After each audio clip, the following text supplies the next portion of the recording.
Maria, it's July 8th, 2017, and you're at the main event for the World Poker Series, and you find yourself on the bathroom floor vomiting. What happens next? I do not wish to relive this memory, Rufus. I'm so sorry to bring you back to that moment. Because not only am I on any bathroom floor, I'm on the bathroom floor of the lovely Rio Hotel and Casino. If anyone has been there, you know that it's not one of Vegas's new properties. And I don't know when it was last renovated, but decades ago. And this is not somewhere that I would wish anyone ever find themselves. I was playing the main event of the World Series of Poker, and this was day one. So it was a really huge deal. This is what I was supposed to be working toward for my book. This was supposed to be the grand finale. And I'm someone who suffers from migraines. I've gotten them for most of my life. I first started getting them around age 10, 11. And I was getting a migraine. And my migraines don't just affect my head, they affect my stomach. And I was trying to ignore it for a very long time and finally could not. And the tournament was actually happening. It was going on as I was on the bathroom floor. I think I put it in a very glamorous way, barfing my brains out, because that's in fact what was happening. So my chips were in play. So what people who don't play poker need to understand is that in tournaments, you can't just get up from the table. It's not a cash game. In a cash game, get up whenever you want and your chips will be there when you come back. In a tournament, your chips keep going in the middle because the game keeps going, even if you're not there to play them. So it would take something really extraordinary to let yourself blind out, which is the term for it, out of a $10,000 buy-in event. And not just any event. This is the event. The World Series of Poker main event is the biggest event on the poker calendar. And so I was just miserable. I was feeling so bad for myself. And it was also, though, kind of amusing because I thought, wow, here I am writing about luck. And talk about luck. Talk about realizing that you can plan for everything. And there are so many things that you can do. And I've worked hard and I've worked for a year, or it wasn't quite a year because I got a late start. But, I've been working hard. I've been working with Eric Seidel. I made it this far. And hello, migraine. I'm not even there to play. I'm here in the bathroom. And so that's something that in the moment, I definitely was not laughing because I was in a lot of pain. But in retrospect, I think was quite hilarious. I don't know when I knew that was going to be the opening scene of the book, but at some point I realized that it was also going to be a great opening scene. I did eventually manage to stop throwing up and make my way back to the table and finish playing for the day. And I made it to day two. So despite the migraine, I made it to the second day of the tournament. But had I had it to do over again, I would not have the migraine.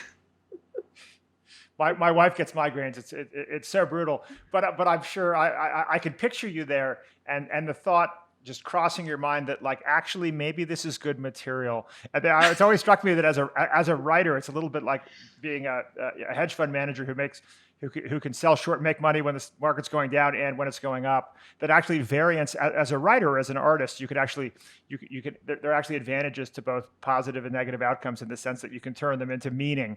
Right. This is what we need to process in our lives. Absolutely.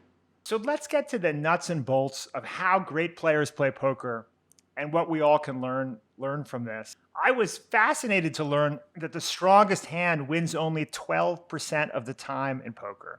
So clearly the bluff is a huge factor. I mean, and this is one study, right? But this study did an analysis of hundreds of thousands of hands. And this was online poker as well. So I'll caveat that, but we'll take it. We'll take it because it's meaningful. Hundreds of thousands of hands are a meaningful number. And it means that 88% of the time, someone with worse cards wins. And that's just mind-boggling if you think about chess. You mentioned that you play chess. Yeah. Impossible. You have to win to win. And in backgammon, you have to get lucky, but you also have to win to win.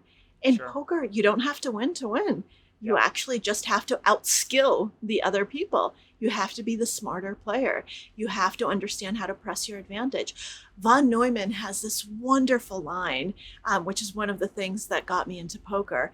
He writes, real life consists of bluffing, of little tactics of deception, of figuring out, what does this man think I mean to do? And that's what games are about, in my theory.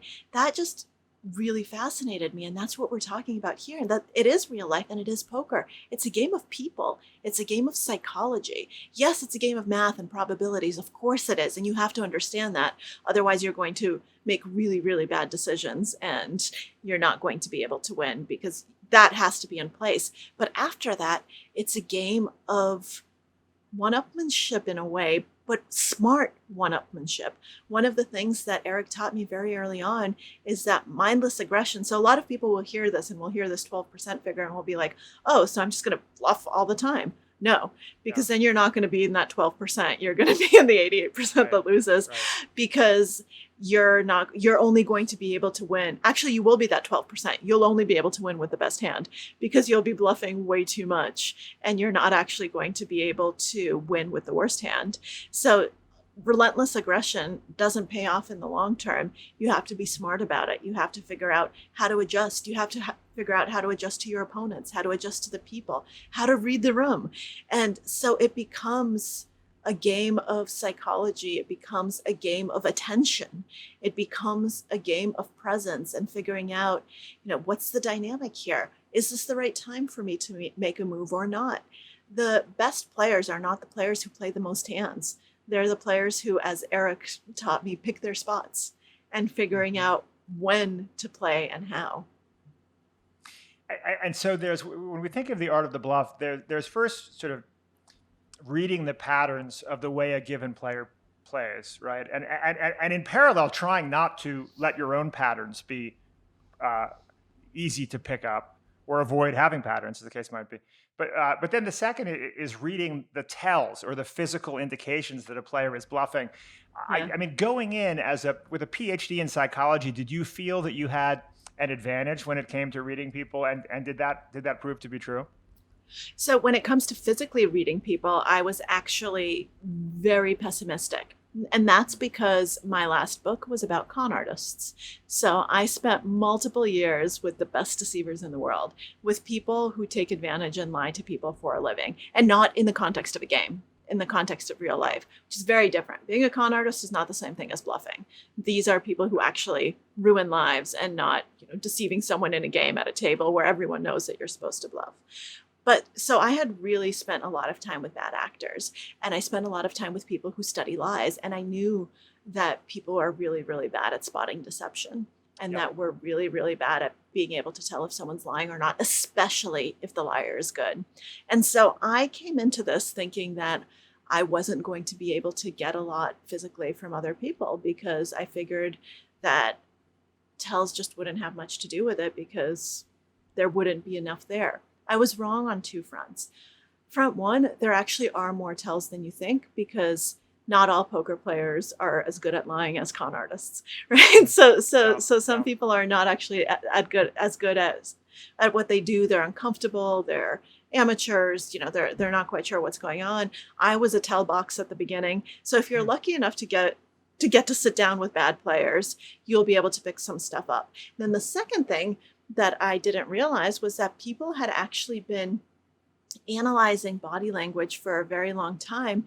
And one of the reasons that I didn't think I'd be able to do this is I know that you need a huge sample size, that you can't just decide that, oh, this person, his right eyebrow twitches, he must be bluffing. No, you'll need to observe that thousands of times, and then you'll be able to come to some sort of conclusion. But it turns out there are people who actually study this. And I'd just never been interested in that before, because that's not very applicable. But I came across the work of Michael Slepian, who's a psychologist at Columbia University, who studies not deception, but secrets. So interesting. It is fascinating. People who keep secrets. And he was just breaking his brain trying to figure out, how do you study this well? Because it's really hard to design studies in a way that actually will then translate from the lab to the real world. And then he realized he didn't need to, that there was a game called poker where people have a secret all the time. What are my cards? It's something that's secret because I'm not going to tell you. I'm going to try to keep it from you, and I'm going to try to conceal it. And so he had perfect material, and he ended up doing all of this work for me where he analyzed all of these videos to try to figure out, can you tell if someone is strong without actually being able to see their cards? And he had a bunch of students look at videos, and he just asked them, does this person have a strong hand? And are his cards strong? And I say his because every single person here was male. Poker is 97% male, 3% female. So chances are, if you're looking at a poker table, there will not be a female seated there, unfortunately. I hope to change that, but that's the current reality. And so he had 3 different conditions. One, people just looked at unaltered video where they saw someone playing the way that it was broadcast on television, and so they could see everything, the face, the body, and the poker table. And then he had people just look at faces, and then he had people just look at hands and arms, and you couldn't see the rest of the person. And what he found was that in the unaltered video, people were bad. It's exactly what I had learned with con artists, 50-50. Not better than chance at being able to tell if someone is strong or not, if they're lying or not, if they have a secret or not. If they looked at faces, they became worse than chance. So the face screwed people up. Everyone thinks that you're supposed to stare people down, that, the soul is the window to the eyes. That's not true, because people are typically really good at controlling their face. And you have to control your face all the time. If your face showed every single emotion you were feeling all the time, we'd be in a world of hurt when it comes to social interactions. Can you imagine if your face actually expressed what you thought about every single person you saw? That would be a nightmare. Oh, hey, how nice to see you. Oh my God, I hate this person, right? and they would be able to tell. So we're very good at facial control, even if we don't play poker. And so what ended up happening was the faces screwed people up because they were looking at the wrong things. They were using biases such as, oh, this person has a wide jaw that looks trustworthy, and the slant of their eyebrows looks trustworthy. Because it ends up that we look at cues like that all the time, totally subconscious. We don't realize we're doing it, but we do it. And so they became worse than chance. And then something really interesting happened when they just looked at the hands and the arms. All of a sudden, they became better than chance at guessing whether someone was strong or not, even if they didn't know anything about poker. And it turns out that there's a lot of information in the hands, in the way that people handle chips, in the way they handle cards, in the way they bet, in their motions. And once I learned that, it makes a lot of sense for a lot of reasons. First, our hands have a pulse, which shows heart rate, right? They sweat. So there's actually skin conductance. That's something that psychologists use all the time to look at stress. We don't have as much conscious control over those 2 things. And we're not paying attention to them. I talk with my hands all the time. I'm not nearly as conscious of what my hands are doing as I am of what my face is doing. And if you're not conscious of something, it means it might be giving off information. And so that just, to me, that was so fascinating. Then when I started playing, I started looking at people's hands, and it was really helpful. And then I started reading more about this, and it turns out that you can use this away from the poker table. So there's work that shows that if you look at videos of rugby players, I don't play rugby, but apparently you can predict what they're going to do. If you're looking at their hands, you know what direction they're going to go in, which is so cool. You know if someone's going to help you in a study that looked at Lego pieces based on how their hands are moving. So now all of a sudden, you know if someone's a friend or foe, if someone's going to actually trick you, or if they're going to support you and be helpful by looking at their hands. And it just opens up this whole area of attention that you didn't even realize that you were supposed to be paying attention to. That is fascinating, and I think I remember in the Slepian study that indicated that when people are feeling confident, they move fluidly and assertively from point A to point B. So you could see that in movements of hands, and it's quite fascinating. And of course, I think Slepian was reluctant to share too much. because these studies have not been fully released, and they could meaningfully change the behavior of professional poker players, right?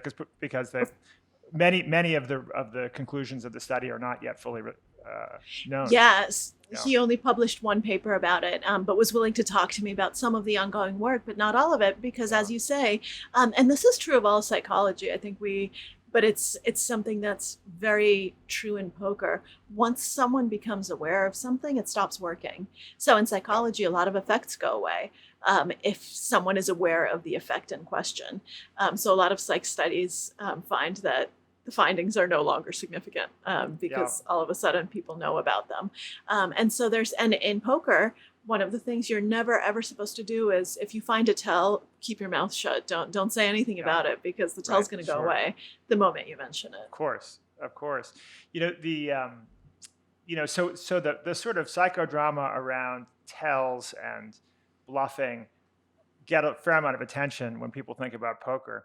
But there's I was fascinated by the ways in which poker ends up being this laboratory through which one can exercise biases and logical fallacies, right? And you point out, and that you had to, in this process of becoming an accomplished poker player, just systematically identify and remove these logical fallacies, right? Starting with the simplest, what I guess would be the gambler's fallacy, the faulty idea that probability has a memory, right? It doesn't matter how many hands you've won or lost. That in no way affects your next hand. It's like the simplest thing, but as Kahneman has said, you can be aware of biases and yet you continue to participate in them, right? It's harder than Absolutely. Kahneman, I'm glad you mentioned him, because he's actually very pessimistic about our ability to eradicate a lot of these biases, because he says, hey, look at me. I've been doing this for decades and I still have these biases. I actually think that poker is the first place that I found that helps you eradicate some of them, because there's money on the line. You're actually getting immediate feedback, which doesn't happen normally. And that feedback translates to your bottom line. It hurts. And that's one way that really motivates us to learn. So all of these biases that I knew about theoretically and that I thought I wasn't really prone to, all of a sudden, I was forced to admit them in myself, which isn't pleasant. I think that's one of the reasons why they're hard to eradicate, because it's, for a lot of them, it's not a nice thing to actually realize, hey, hi, this is in your head. This is how you actually see the world. You're not an exception and you haven't become better. But now you have to, because otherwise you're going to keep losing. And not only do you have to acknowledge it, which is the most important step, but then you need to actually fix it. And if you don't fix it, if the bias keeps happening, you're going to keep losing and you're going to lose all your money and you're not going to be able to play this game anymore. And that is such a powerful motivator. I had no idea actually until it had been forever. I guess I must have read it in college, but I totally forgot that Immanuel Kant had a lot to say about betting and what an important teaching tool betting was. And that he believed that actually betting on things was the surest way to make sure that people calibrated their confidence levels. Well, futures markets or betting markets are highly predictive, right? Yeah. Exactly. And so all of a sudden, to actually see this in the psychology realm, it was also so gratifying, because I wanted to just scream, psychologists, you need to be using poker in lab studies, because this is a way to debias people for the long term. Because they're forced to actually make these sorts of changes. Otherwise, they're going to lose and it's going to hurt. And when you know that, then you're really, really motivated to make these changes last, to ingrain them in your mentality. That said, it still does not automatically happen that you're able to take them from the poker table and apply them to life. You have to have a metacognitive awareness. So you have to think about thinking in order for that to happen. A lot of poker players, Eric is an exception. A lot of poker players who are great at poker are terrible at life and have a lot of these biases in life. So you have to actually know how to phrase it, and it has to be a conscious effort rather than something that just happens over time because you've played so much. I love the example of you're sitting down and looking across the table at a guy who's jacked with big biceps, and he's wearing a tank top, and he's got tattoos all over his big biceps, and then perhaps to his right there's sort of an elderly gentleman, strumming his chin, and through the course of playing, you realize that you came into the hand with a set of assumptions about the level of aggression that you might or might not see from Rufus, people that you fit love these bringing me descriptions, back right? to my. You love bringing me back to my painful moments. But yes, it's so funny. It was such a memorable moment for me because it just hit home that everyone is biased. I loved Yeah. this moment of realization when I actually realized that being female was a superpower at the poker Yes. table as opposed to a liability, because I realized that people saw me as female. That was their first bias. And so they would play against me differently. And at first I let them bully me, and I didn't respond well, and I lost a lot of money. But then when I started realizing this, I started winning because I could take advantage of it. And I was so proud of myself. And then we come to this moment that you just described in Monte Carlo, my first major international tournament. And it just blew up in my face because I realized this was the opposite of that, when I realized that I do the exact same thing Right, about other sure. people. And I was very mad at myself. So when this tattooed guy sat down at the table, his head was shaved. I mean, I can't even, I don't want to understate how big his biceps were. I mean, this guy was jacked. And he sat down, and I'm like, aggressive bully. You're someone who's going to try to bully me because I'm a girl. I'm going to get you. I know exactly what you're up to. And so I ended up, within 10 minutes of his sitting down, I ended up making a horrible decision because I thought he was bullying me, and I lucked out. So this was one of those situations where I made a horrible decision. We got all our money in before the flop. The flop are the first common cards that come out. So just based on each other's cards, or what we guessed each other's cards were, we got all the money in the middle. And I had a hand that was so much worse than his, it wasn't even funny, because I'd been bluffing because I thought he was bluffing, but he wasn't bluffing. He had an incredibly strong hand, and I won. I lucked out. I hit my miracle card, and then he was knocked out of the tournament shortly after and left. And someone else at the table just looked at me and said, "Are you insane? This is one of the most conservative players out there ever." It turns out that he's a professional player, and everyone knows that he's what's called a nit, someone who only ever raises with the best hand, and not someone who ever bluffs like that. And I had no idea. It was one of those oops moments. And then the little older guy who's, stroking his chin, I made horrible mistakes against him too, because I thought, oh, you're never going to bluff. You're this really nice older man. He asked me to take a picture for his grandson, so that he could send it back to him. And he said he was there from Siberia. I mean, all these things. I was like, oh, this guy. So I ended up making a huge fold to him, folding a really big hand, because I was like, he can't be bluffing. He must have me beat. And you should have seen his face when he just gleefully turned over the bluff. Right. So, by the way, he didn't have to.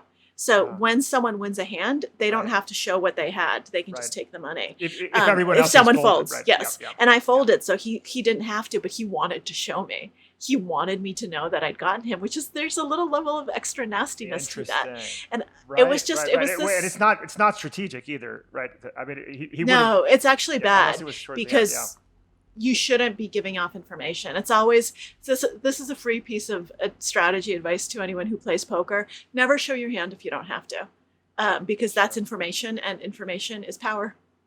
Yeah. Well, there was also this lovely detail that apparently when people do favors for other people, they think more fondly of them. And so by asking you to take his photo and translate something from Russian, he was perhaps triggering this, right? Absolutely. The guy was brilliant. He played Yeah. me expertly. Yeah. I hate him. he really, There's he the really, competitive impulse that No, took you all the way. We could see.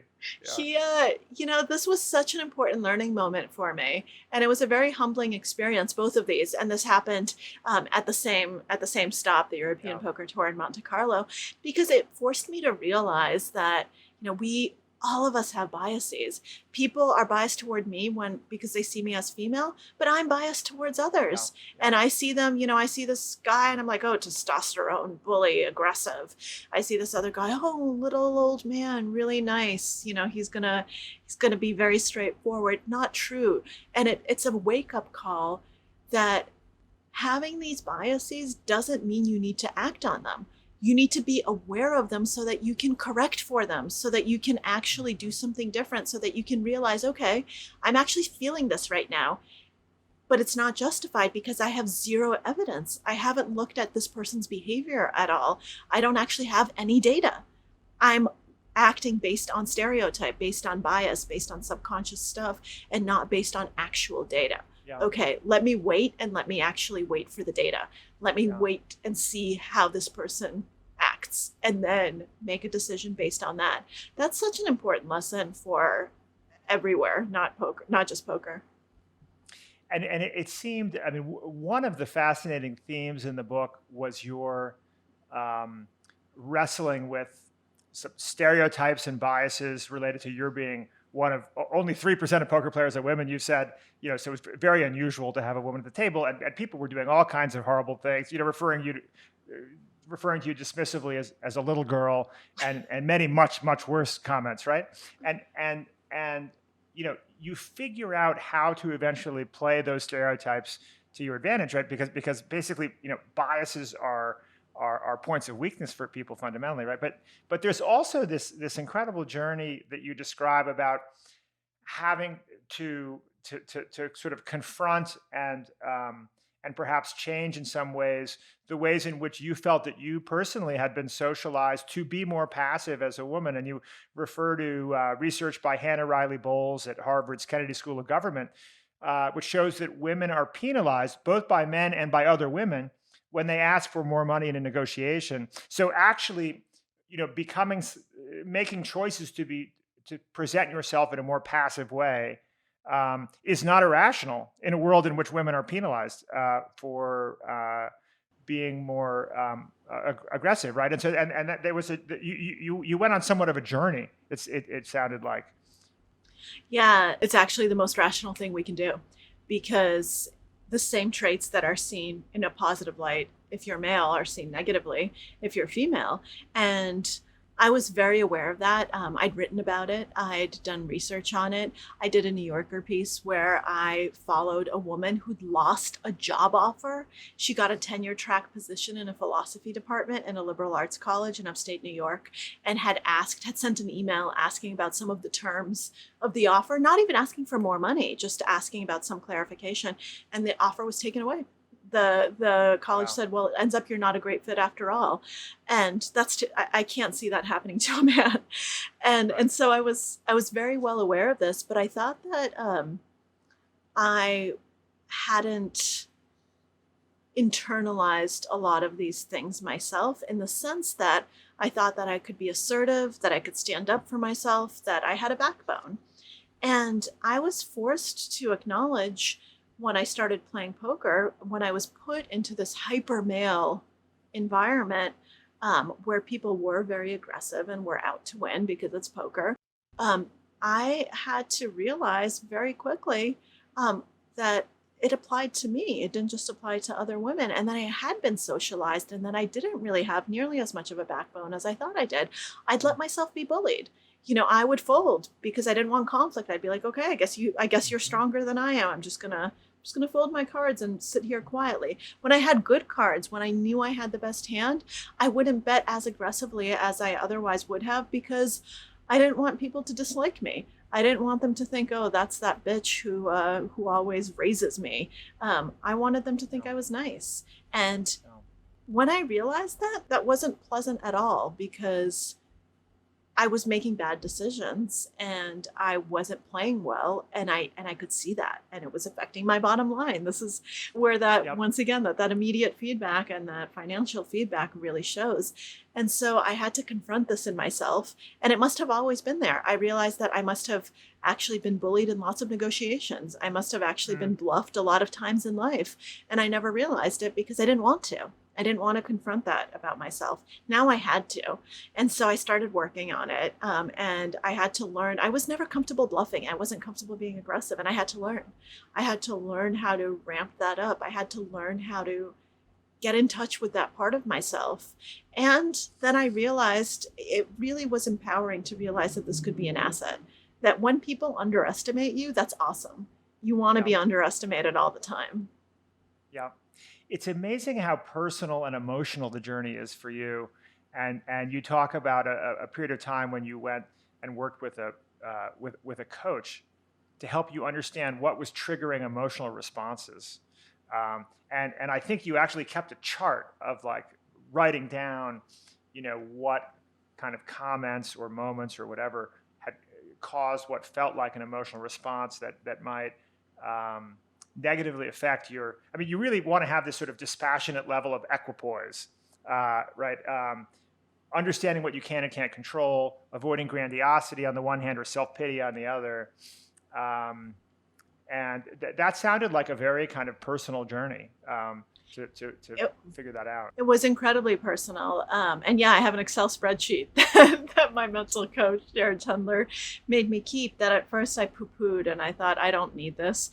I don't need to keep track of it. But actually, yes, you do.